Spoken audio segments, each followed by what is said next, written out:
Assalamualaikum warahmatullahi wabarakatuh. Innal hamdalillah nahmaduhu wa nasta'inuhu wa nastaghfiruh wa na'udzu billahi min syururi anfusina wa min sayyiati a'malina. May yahdihillahu fala mudhillalah wa may yudlil fala hadiyalah.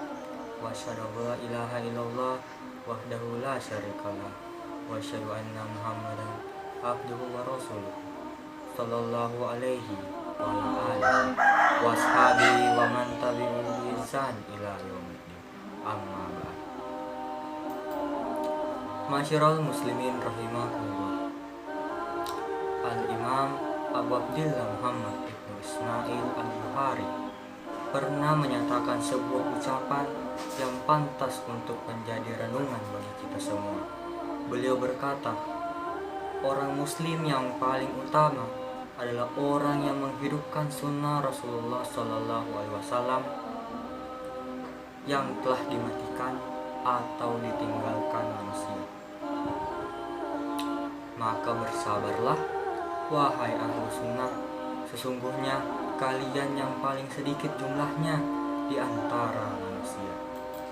Masyiral muslimin rahimakumullah, kita ketahui bersama orang-orang yang memegang kebenaran.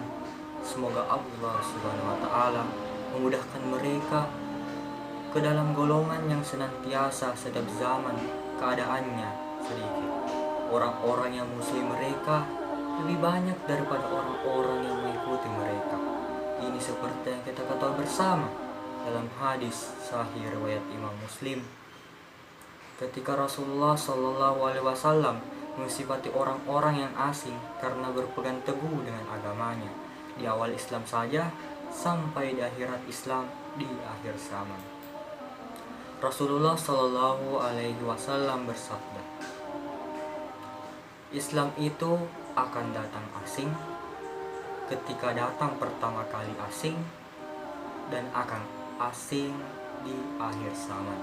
Maka beruntunglah yang mendapatkan pohon di surga orang-orang yang asing tersebut, yakni asing karena berpegang teguh dengan agamanya, asing di tengah masyarakat yang mereka berpaling dari agama. Disebutkan di riwayat lain bahwa mereka adalah orang-orang yang saleh, yang baik, sedikit jumlahnya di tengah-tengah manusia buruk yang banyak jumlahnya. Orang yang mau mengikuti mereka lebih sedikit daripada orang yang menyelisihkan mereka. Tapi kita ketahui, tidak semua akan keluar menjadi ahlu sunnah yang sesungguhnya. Tidak semua bersabar untuk memahami dan mengamalkan sunnah tersebut. Tidak semua bersungguh-sungguh untuk mempraktekkan petunjuk Rasulullah Sallallahu Alaihi Wasallam, apalagi kalau telah mendapatkan penentangan, mendapatkan cobaan di jalan Allah Subhanahu Wa Taala, maka kita dapati banyak yang mundur. Imam Al-Hatib Al-Baghdadi sampai menjelaskan perkataan Imam Al-Bukhari tadi dengan menyebutkan bahwa Imam Al-Bukhari ini menyebutkan ucapan tersebut padahal di zaman beliau, zaman keemasan periwayatan Al-Hadits abad ketiga Hijriah, hanya orang-orang sedikit diberi taufik oleh Allah Subhanahu wa taala.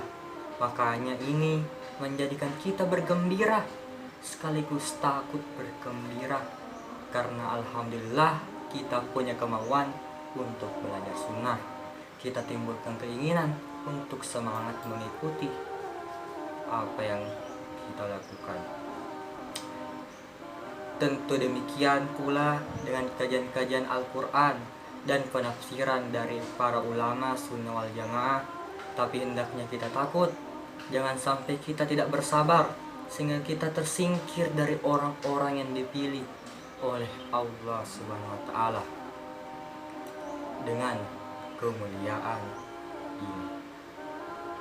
Makanya selalu kita berdoa kepada Allah Subhanahu wa taala dan bersabarlah, jadikanlah dirimu bersabar berpegang teguh pada sunnah, terus belajar, perbaiki diri. Amalkan apa yang kita dapatkan, bertanya kepada ustadz-ustadz yang telah kita ketahui berpegang dengan sunnah atau para ulama ahlu sunnah tentang hal-hal yang tidak kita pahami atau perkara-perkara yang ingin kita lakukan agar kita selamat dalam menempuh jalan Allah Subhanahu wa Ta'ala. Tetap di atas jalan sunnah sampai di akhir hayat ini. Kita inilah orang yang paling beruntung, dan inilah orang muslim yang paling sempurna, seperti yang dikatakan oleh Imam Al-Bukhari tadi. Semoga Allah Subhanahu wa Ta'ala memudahkan kebaikan ini bagi kita semua dengan bertaufik dan petunjuknya. Taqabbalallahu minna wa minkum. Taqabbal ya karim. Wassalamualaikum warahmatullahi wabarakatuh.